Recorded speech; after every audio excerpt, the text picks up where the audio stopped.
மெய் தேவாவும் அன்பை காட்டவே சொந்த ஜீவனை தந்தீரையா.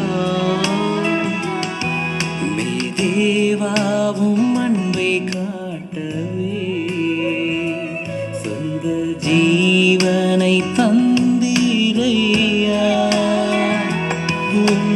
மார்பிலே தினம் சாய்ந்துதான் முத்தமிட்டு இளைப்பாறுவேன். முந்தன் மார்பிலே தினம் சாய்ந்துதான் முத்தமிட்டு இளைப்பாறுவேன். பலவீனன் என்று சொல்லாமல் பலவான் என்பேன் நான். சுகவீனன் என்று சொல்லாமல்